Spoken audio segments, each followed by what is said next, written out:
Hello friend, tele ERP के third part में आज हम देखेंगे कि किस तरह से सैलरी डिटेल्स जो होती है वो फिल की जाएगी और किस तरह से वाउचर एंट्री पास की जाएगी। तो चलते हैं टेली ईआरपी में। सबसे पहले हम टेली ईआरपी को ऑन रखेंगे और आप अपनी कंपनी में वर्क करेंगे और पैरोल इन्फो जो कि गेटवे ऑफ टेली में आपको मिलता है उसके अंदर इंक्लूड होंगे। इसके बाद आप देखेंगे आपको एक ऑप्शन सैलरी डिटेल के नाम से मिलता है, उस पर आप इंटर करेंगे। उसके बाद आप सैलरी डिटेल्स में क्रिएट पे इंटर देंगे। उसके बाद आपसे ये पूछेगा लिस्ट ऑफ ग्रुप या एम्प्लॉय, आप मतलब किसके लिए सैलरी डिटेल फिलअप कर रहे हैं। तो आप एम्प्लॉय की सैलरी डिटेल फिलअप करते हैं, इसलिए आप एम्प्लॉय का नाम सेलेक्ट करेंगे और इंटर देंगे। जैसे ही आपने मिस्टर ए जो कि एक एम्प्लॉय का नाम है आपने लिया है, उसकी डिटेल आपको फिलअप करनी है। हमने सबसे पहले इसमें ले लिया, जैसे आप राइट साइड देख रहे होंगे कि उसमें लिस्ट ऑफ पे हेड आ रहे हैं, उसमें आप लेंगे कि उसे क्या क्या जो सैलरी डिटेल हैं वो देना है। जैसे हमने बेसिक ले लिया तो एक्चुअल जो उसकी बेसिक हमने जो है वो हमने डाल दिया है, जैसे 6000 उसकी बेसिक है। उसके बाद हमने इसमें डीए सेलेक्ट कर लिया है, एचआरएच सेलेक्ट कर लिया है। ओवर टाइम मतलब उससे हमें कितने रुपए प्रति घंटे के हिसाब से देना है, तो हमने यहाँ पर ले लिया 30 rupees per hour over time. And उसके बाद हमने इसमें ग्रेजुएटी को सिलेक्ट कर लिया है, पीएफ सिलेक्ट किया है। इसके बाद हमने इसमें प्रोफेशनल टैक्स और टीए हमने इसमें सिलेक्ट किया है। टीए क्योंकि हमने फ्लैट रेट लिया था तो हम इसमें डिसाइड करते हैं कि कितना हमें देना है। टीए हम इसको 500 रुपये पर मंथ दे देते हैं।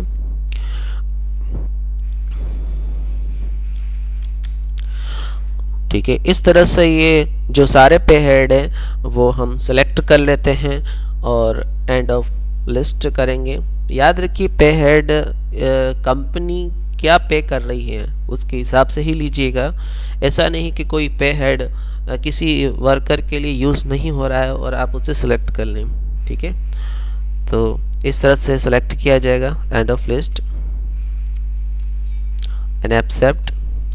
इसी तरह से हम नेक्स्ट के लिए भी इंफॉर्मेशन फिलअप कर सकते हैं। जैसे हमने ले लिया नेक्स्ट मिस्टर बी और इसकी भी हम सारी इंफॉर्मेशन फिलअप करेंगे। इसमें हम इसको एक काम करते हैं 8000 बेसिक जो है वो डाल देते हैं। उसके बाद में हमने इसमें डीए लिया है, ग्रेजुएटी एचआरएच सेलेक्ट किया है, ओवर टाइम भी हम इसमें डाल देते हैं 30 रुपीज़ पर आवर। उसके बाद में हमने पीएफ ले लिया है, प्रोफेशनल टैक्स और टीए हम इसमें इनको दे रहे हैं 700 पर मंथ। तो इस तरह से जो सैलरी डिटेल है फिलअप की जाती है और फिर एंड ऑफ लिस्ट। ये आपसे कुछ चीज़ें इसलिए नहीं पूछी उसने आपसे डीए या एचआरए, क्योंकि कुछ आपने जब पे हेड बनाए थे तो उसमें आपने कंप्यूस्ड वैल्यू लिया था, मतलब कंप्यूटर ऑटोमेटिक कैलकुलेट करेगा, कंप्यूटराइज। ठीक है, इसको एक्सेप्ट कराते हैं। इसके बाद आप एस्केप का यूज़ करते हुए बाहर आ जाएंगे। अब हमें जो नेक्स्ट काम करना है वो पैरोल इन्फो में वाउचर एंट्री में आगे सबसे पहले हमें एक एल्ट्रेशन मतलब एक वाउचर में थोड़ा सा परिवर्तन करना होता है। देखते हैं वो क्या है।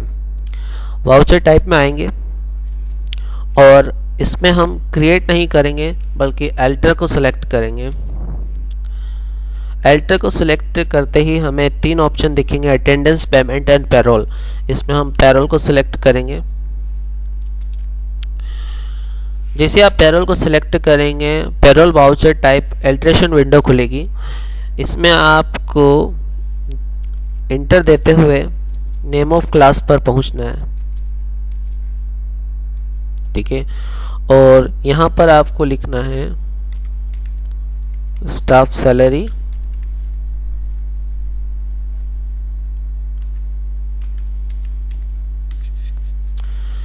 आपने यहाँ पर लिखा स्टाफ सैलरी और आप इंटर देंगे।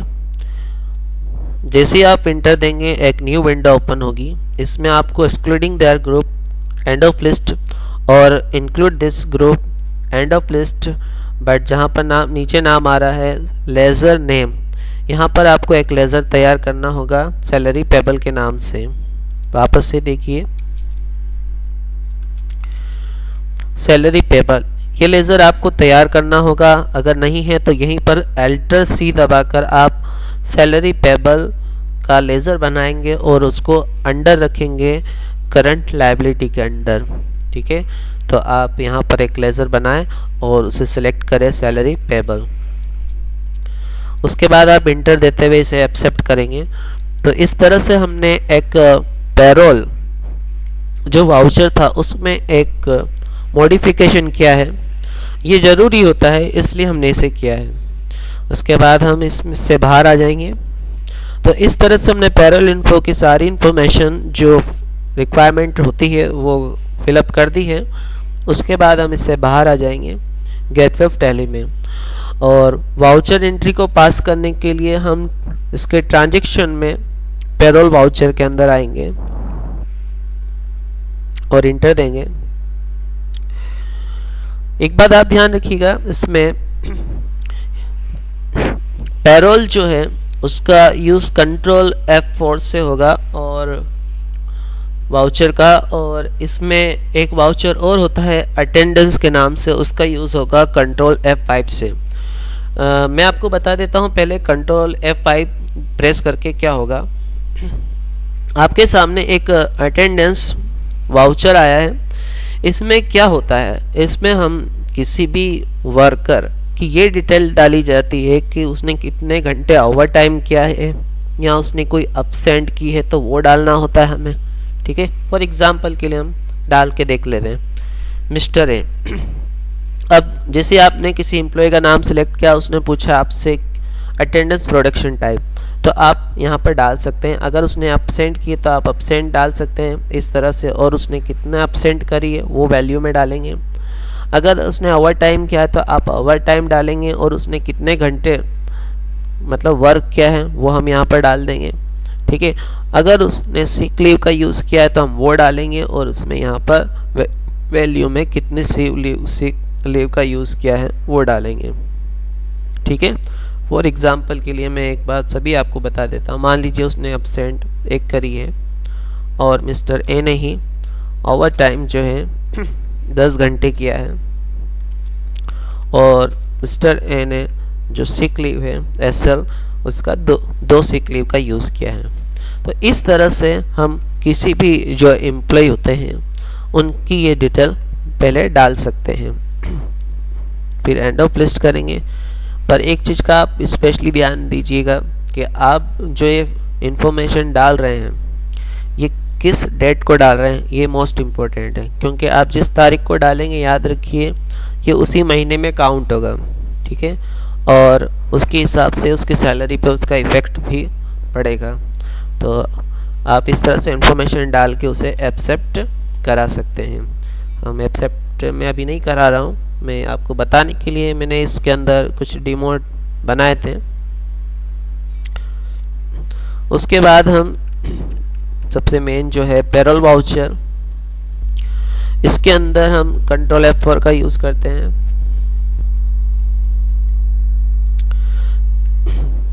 जैसे आपने कंट्रोल F4 प्रेस किया है, ये आपसे पूछ रहा है नेम पैरोल, और क्लास आपसे पूछ रहा है स्टाफ सैलरी। ये जो नेम ऑफ क्लास हमने पैरोल वाउचर में जाकर तैयार की थी ये वही पूछ रहा है, और हम इसे सेलेक्ट कर लेंगे। जैसे हमने सेलेक्ट किया है तो ये आपसे जो लास्ट में लिस्ट ऑफ कैटेगरी जो बता रहा है एम्प्लॉय और प्राइमरी कॉस्ट कैटेगरी, यहाँ पर आपको ऐसा कुछ भी सिलेक्ट नहीं करना है। यहाँ पर आपको एल्टर ए का यूज़ करना है। ये शॉर्टकट की है payroll auto fill up dialogue box की। जैसे ही आप एल्टर ए प्रेस करेंगे, ये प्रोसेस 4 पूछ रहा है सैलरी। हम सैलरी की प्रोसेस कर रहे हैं। फ्रॉम टू का मतलब होता है आप कब से कब तक की सैलरी दे रहे हैं एक्चुअल में। ठीक है, तो आप ये तारीख सिस्टमेटिक फिलअप करेंगे। मैं यहाँ पर आपको क्योंकि एक्चुअल मेरा एजुकेशनल मोड सॉफ्टवेयर है, ये तारीख एक्सेप्ट नहीं कर रहा होगा 30, इसलिए मैं इसे ही अभी चेंज कर देता हूँ, 1514 कर देता हूँ। पर आप याद रखिए आप सिस्टमेटिक ही लें। जैसे आपको 1 महीने की सैलरी बनानी है तो आप 1 अप्रैल से ठीक है 31 अप्रैल तक लें या 30 अप्रैल लें। ठीक है, मतलब सिस्टमेटिक आप इसमें फ्रॉम टू का यूज़ करें। एम्प्लॉय कैटेगरी में हम लेंगे एम्प्लॉय, क्योंकि हम सैलरी जो फिलअप कर रहे हैं वो एम्प्लॉय की कर रहे हैं। फिर एम्प्लॉय ग्रुप मतलब आप किस डिपार्टमेंट की सैलरी तैयार करें। आप चाहे तो इंडिविजुअल भी बना सकते हैं, चाहे तो सबकी एक साथ ऑल आइटम का यूज़ करते हुए सबकी एक साथ भी बना सकते हैं, या पार्टिकुलर डिपार्टमेंट वाइज भी बना सकते हैं। मैं यहाँ पर एक पार्टिकुलर डिपार्टमेंट वाइज बना रहा हूँ। मैं अकाउंट की सैलरी डिटेल फिलअप कर रहा हूँ। मैंने अकाउंट सेलेक्ट किया है और जैसे मैंने अकाउंट लिया है आप देखेंगे कि इसके अंदर जो सारी इन्फॉर्मेशन है फिलअप हो चुकी है।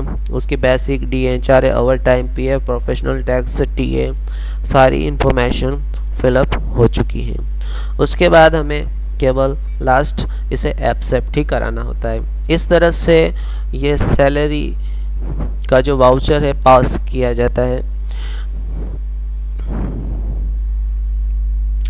ठीक है, इसको हम एक्सेप्ट करा देते हैं।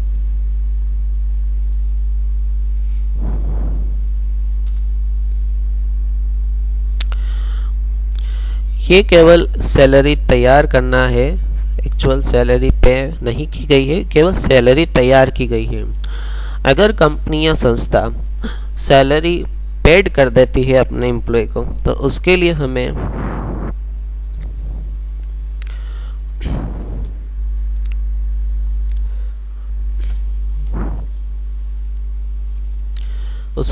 पेमेंट वाउचर में ही आना होगा। क्योंकि आप देखेंगे सैलरी बनाने के बाद में आपके बैलेंस शीट में कि आपको एक लायबिलिटी बताई जा रही है 28,440। जैसे एक लायबिलिटी मतलब आपको पेमेंट करना है, क्योंकि आपने बनाई है एक्चुअल में, अभी आपने पेमेंट करानी है। तो पेमेंट अगर आपने किया है तो उसकी एंट्री जो होगी अकाउंटिंग वाउचर में करेंगे और हम पेमेंट वाउचर में आएंगे। यहाँ पर आपको लेना है अगर आपने कैश पेमेंट किया है तो हम यहाँ पर कैश लेंगे और बैंक के थ्रू किया है तो बैंक लेंगे।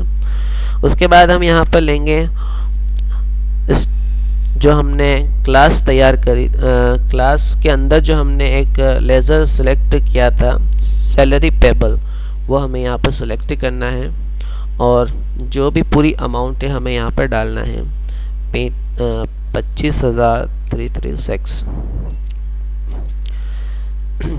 ये फिलअप करने के बाद ही आपसे पूछेगा कैटेगरी। ठीक है, तो हम यहाँ पर एम्प्लॉय ले लेते हैं और उसके बाद ही आपसे पूछेगा नेम ऑफ एम्प्लॉय, तो हम यहाँ पर ले लेते हैं अकाउंट।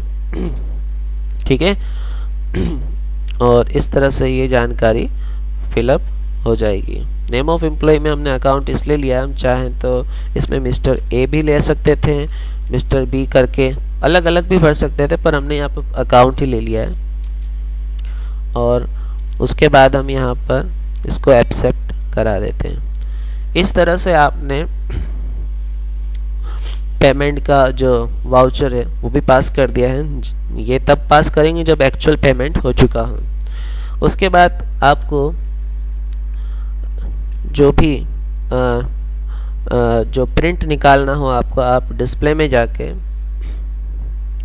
पेरोल रिपोर्ट, आपको एक ऑप्शन मिलेगा, उसको पे एंटर देंगे। उसमें स्टेटमेंट ऑफ पेरोल आपको मिलेगा, उसमें आपको सारी इन्फॉर्मेशन मिलेगी, जैसे पे स्लिप जो आप सिंगल पे स्लिप निकालना चाहें किसी भी पर्सन की तो आप निकाल सकते हैं। जैसे आपने देखा मैंने मिस्टर ए को सिलेक्ट किया है, और आप चाहें इसकी प्रिंट निकालना चाहें तो आप अल्टर पी का यूज़ करके निकाल सकते हैं। आप इसमें मल्टीप्ले स्लिप और pay sheet payroll statement, payment advice, payroll register, employee profile. आप सारी इन्फॉर्मेशन की जो भी आप रिपोर्ट देखना चाहें देख भी सकते हैं और प्रिंट भी निकाल सकते हैं। तो इस तरह से पेरोल का वर्क टैली ERP 9 में किया जाता है। आप इसकी एक्सरसाइज करें और यूज़ करके देखें। आई होप आपसे होगा। और आप इस वीडियो को अगर लाइक करते हैं तो प्लीज़ सब्सक्राइब करें और शेयर करें ज़्यादा से ज़्यादा। Thank you for watching payroll accounting in tally ERP।